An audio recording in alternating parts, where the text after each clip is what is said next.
Andrew McCART, IFL TV in association with MTK Global. Delighted to be joined on the phone by Josh Taylor, the IBF, WBA and Ring Magazine Super Lightweight Champion. First and foremost, Josh, we had a little conversation but we started the interview, but how are you doing with this current crisis? How are you feeling?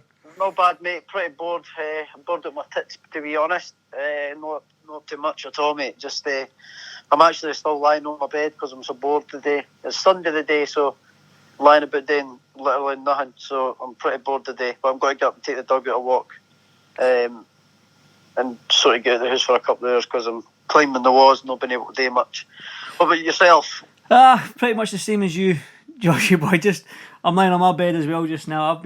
My back's killing me because I think I've been horizontal for the last week and a half, so I need to get up. I went a couple of runs, went for a run with my boy this morning, so I've been doing little bits and pieces because I'm not like you, Josh. I'm the type of guy, if I sit about and eat, I'll get super fat, man. You've probably got that fucking... Do you know what I mean? I'm quite lucky. I can eat quite a lot and not put on too much weight, so I'm quite lucky that way. See, I'll end up getting fat as hell, man. So I need to stay active. I had a couple of pizzas last night. All the takeaways are shut round about here as well now. So I was going to have a Chinese last night, but it was shut. There were some places that were still open, but they were too busy. They weren't taking deliveries for like an hour and all that and everything. So I was wanting to have a Chinese last night, so I ended up making myself a couple of pizzas. That's your go-to food, though, is it not? You always have a pizza. I do like a pizza. But I'm climbing the walls, sitting in the house, so it's not today. But I'm still training though. I'm out running every day, and I've got like my mate dropped off a lot of stuff for his gym. Like he dropped off a barbell, some sandbags, and some weights and stuff. So I'm doing like my body weight and groundwork and circuits in the house, and I'm going and running every day. So I'm still doing a bit of training and keeping fit. I suppose it's just the punching side of things, isn't it? I've not got a bag up on that, so I'm choking. I'm getting itchy hands. I'm choking to punch something. So hopefully get something set up soon, and be able to start maybe punching out in the back garden or something. Get a bag set up or something. Definitely. Well, let's talk about it then. You went out to Vegas when all this. When this crisis happened, the coronavirus and whatnot, you went out to Vegas to start your training camp for your fight in May against Kong Song. Obviously, you flew home early, but just tell me how, sort of like your feelings and your thoughts and your frustrations with everything that's gone on. Obviously, it's a worldwide crisis and everyone's in the same boat here, but just your own personal experience of going all the way to Vegas to start your camp with your new trainer, Ben Davison, then flying home and the fight being called off and whatnot. Just to talk to me about that a little bit. Yeah, well, obviously, there's not really much you can do about it. You know, like you said, everybody's in the same boat. So, obviously, I was a wee bit pissed off with my fight getting called off. I'm sure every fighter you've spoke to is the same. With training camp, you know, if I was just starting to get going with Ben really well, you know, we're starting to gel together, and then obviously flew out to Vegas, and then we were sort of in two minds, or like for like 4 days, because we didn't know what was going to happen, if the fights were going ahead or if we're going to be able to get home, because then Vegas went into lockdown as well before us. About a couple of weeks before us, the US went into lockdown, so we were in lockdown over there, and we were sort of wondering in two minds what was going to happen. So it wasn't very good. It wasn't ideal, but you know, at the same time, you can't be too pissed off about it because there's nothing you can do about it. So we just need to sort of sit tight and roll with the punches, mate, and see. Hopefully it doesn't last too much longer and can get back to normality. Yeah. It must be a frustrating time for you because your last fight was out in October against Regis, and then it was obviously you were due to fight in May with your new management team, your new training team. So like everything was fresh and new for you. So yeah, and it looks like it's going to get pushed back to maybe even July, August, September time now. So that would always be a year you're out the ring. Well, I seen on the news today they were talking about this might last till like July, August, or maybe even like October time. I said I seen on the news today. Manny, get away, get down. Dog's trying to jump up. They seem like maybe end up to like October time, so that would just be no good at all, you know. And it's not even as if I can sort of be ticking over in the gym with Ben either, because we're supposed to be on lockdown and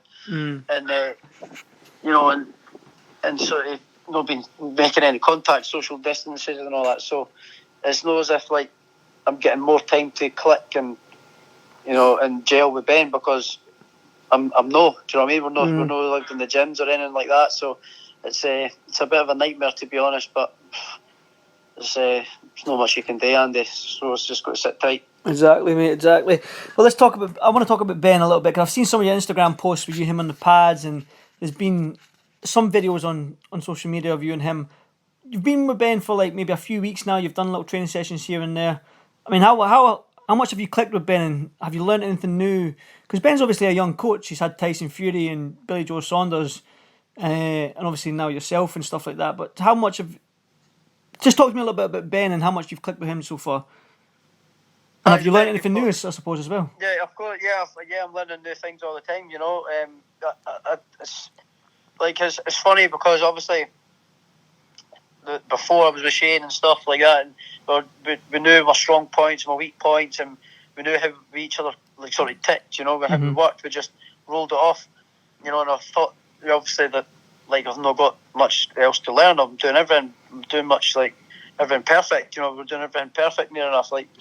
And then obviously I went with Ben now and I'm learning new things, I'm learning like, oh wow, like bits different ways how to do things and it's just different techniques and it's brilliant, so I'm sort of getting more leverage on my left hands and my jab's a bit longer and stuff now. I'm doing proper jabbing now and my left hand's getting more leverage in it and stuff now, so we've been working on a few things that I can work on and we're doing well. We're making leaps and bounds, and we're starting to gel really well together.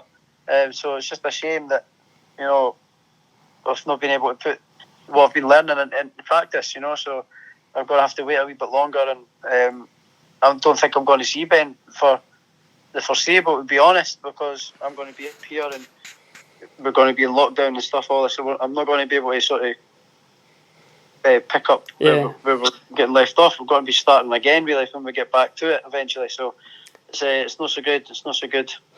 Well, like you say, but everyone's in the same boat like you say and stuff like that, but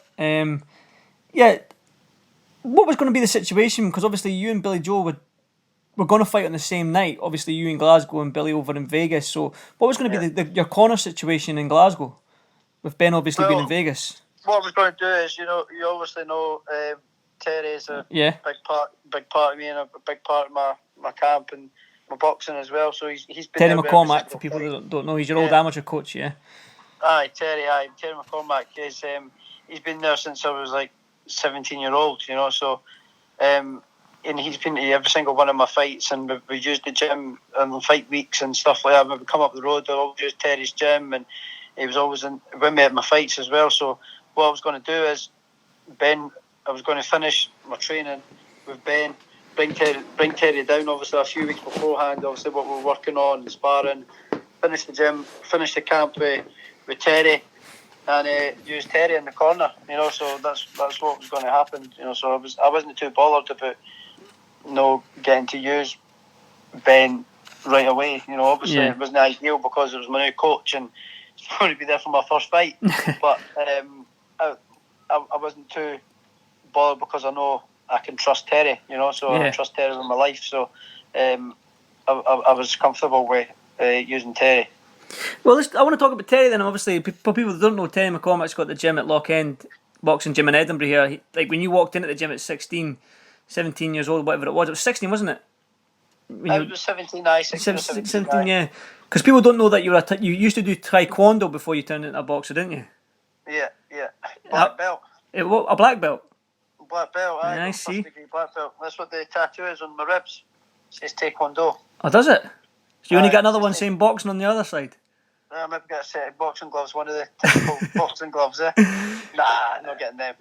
That's the old. Every boxer's got like 2 boxing gloves dangling off something, haven't they?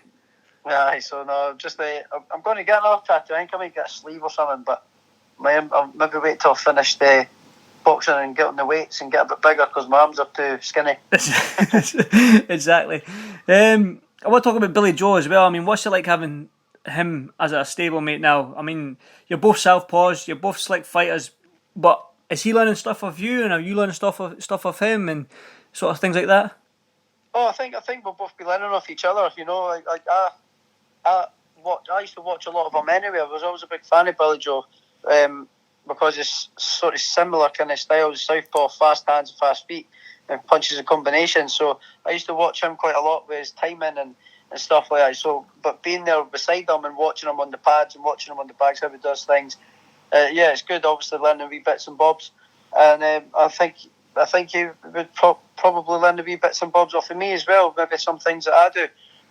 I'm not sure. You'd need to ask him about that, but I definitely learning off him, and it's good to have a world champ that's sort of at the top of the game there as well in the gym to keep me pushing on and sort of competitiveness alongside each other when we're training. So like when we're doing our runs and stuff like that, we're quite competitive. Like we've no like said anything to each other, but like if I turn the pace up or something, he'll turn the pace up a wee bit more, and then I'll turn up, and then he'll turn up. Yeah. So it's like we're pushing each other. So it's good that I've got another champion in the gym to keep me pushing on and like push each other in training. So it's brilliant, to be honest. It's really good. Josh, I know that you're a madman, right? I know you do, but Billy Joe's a different gravy. I mean, what kind of like? I read in the paper that he done a prank when you were on your way home from Vegas. He phoned the airline or something like that and said somebody had obviously the virus and stuff like that, and you all got kicked off the plane. We got kicked off the plane. First, did you find? Are you finding it funny now? But you didn't find it. Were you finding it funny at the time? I was finding it funny the whole time. I thought. So just explain what happened. Just explain exactly what happened. I think it was actually a wee bit concerned about one of the lads. Had cough and that, and he told Billy Joe about it, and then obviously Billy Joe's phoned up, saying he's got symptoms. Don't let him fly. So they obviously never let him fly, but they also chucked me and Ben off because we were travelling with him. So they chucked us off as well because obviously if you're travelling with somebody that might have it, then we might have it. So they had to chuck us off the plane as well. So we had to catch the next flight once we got tested and all that sort of stuff. So we caught the next flight like 10 hours later, which was a bit of a nightmare. But it is what it is. We got home eventually anyway, and it's not as if we had anything to get back to and do anyway. So we got home. We got home anyway. But no, he is funny. He's a good laugh, and he made that video the other day as well in the punch bag, which is a joke, but. Yeah, he got a wee bit of a hard time for that as well, but it's just him obviously bored and having a good laugh and having a wee bit of a joke. So he has a good laugh, like he has a very good laugh, and we get a good crack together. Good stuff. Again, got Kong Song and stuff like that. There's always talk about when I was out in Vegas for Fury and Wilder. There was a lot of talk sort of in the top rank area that you and Ramirez for the undisputed fight, and if you move up to welterweight, then it was a chance of you fighting Terence Crawford. I mean, how excited are you to finally get back in the gym, not get rid of this mandatory, but face Kong Song, sort of get him out of the way, and then it just seems like there's nothing but big fights ahead of you, and I'm talking an undisputed fight. I mean, who was the last undisputed fighter in Scotland? It was Ken Buchanan. You know what I mean? And then if you win that, you've got all the belts, you'll vacate them. More than likely, you're going to move up to 147, and then there's going to be Terence Crawford there. Just talk to me a little bit about that. I mean, that sounds crazy from the times when I saw you in the gym in the amateur days. To think that now you're probably 2-3 fights away from becoming a 2-weight world champion, undisputed world champion. It just sounds crazy to think. I know, it's crazy. I always believed I would become world champion and wanted to become world champion, but becoming being within touching distance and becoming undisputed world champion and a 2-weight world champion and being unified world champion, I never thought that would have sort of been possible. I always thought, become world champion and that's it. You become world champion, defend the title and all that is for defend it for as long as I can and that sort of stuff. But being unified and then now possibly there's a potential of me becoming unified undisputed world champion. I think it'll be the first undisputed champion since British the British fighter, and I think the last one was Ken Buchanan. So and we're both from the same town as well, and Edinburgh. It's just it's mental. So and then obviously the goals would be obviously to we need to see how it goes though, Andy. You know, we need to see what comes my way if I win the belts and you know, hopefully all goes well and I do win the belts. But we just need to see what will come my way in terms of like what fights, what's out there. I might do a couple of defences or whatever, or I might move up and go for 147 and chase the belts at 147.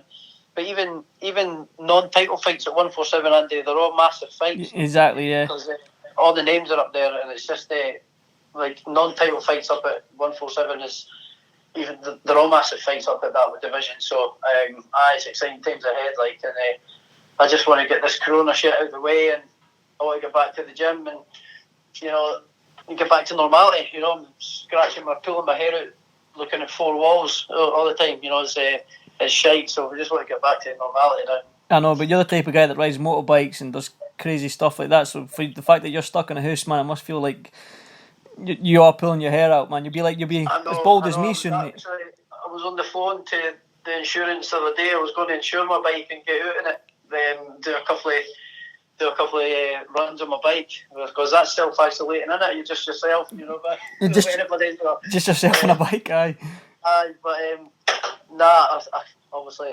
thought obviously you better know, Josh, because you can crash it and then that's the end of your boxing or whatever. So I put that in the back burner now. I had a wee second think about it and put the phone down. Yeah, good stuff. So, it's just I just want to get back to normal now. I'm pulling the hair out, and I guess everybody's the same. They are the same. Just going back to 147, when people say obviously the heavyweight division is the money division, but if you take away the heavyweight division, the next division where all the money is probably the welterweight division. Like you said, all the names are there.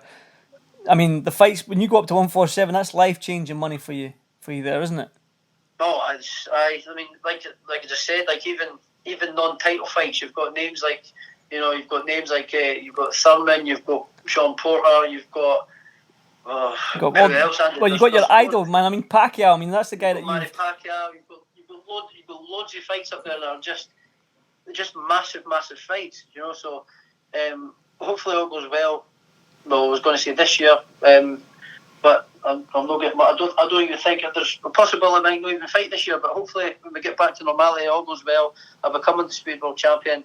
I move up to 147 and get some massive fights up there, and hopefully have a good career.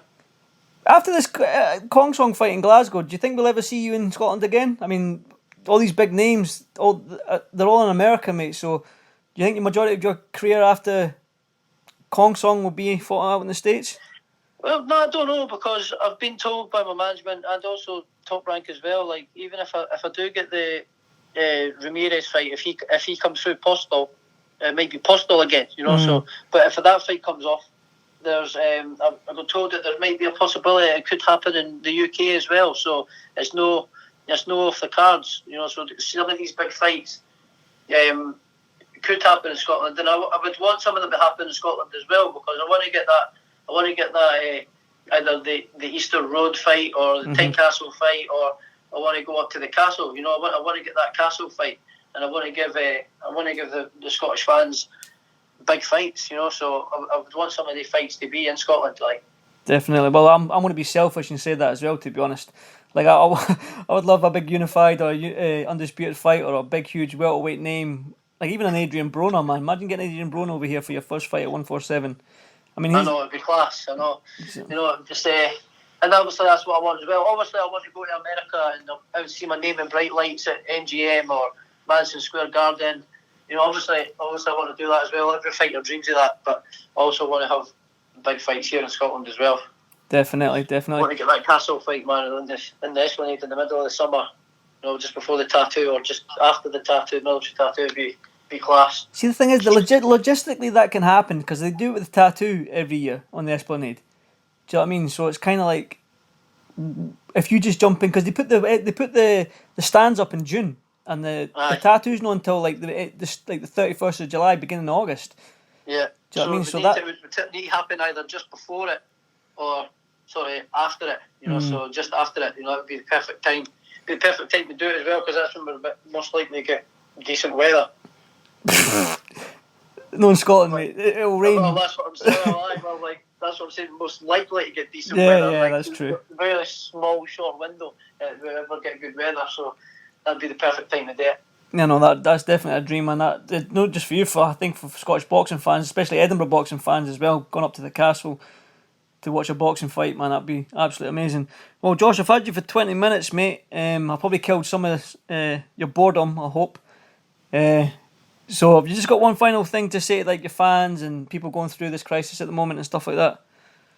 I just obviously stay safe, keep your social distances, but also I think it's important to get out for a wee bit as well. Go a walk, clear the head, walk your dog, do a bit of exercise.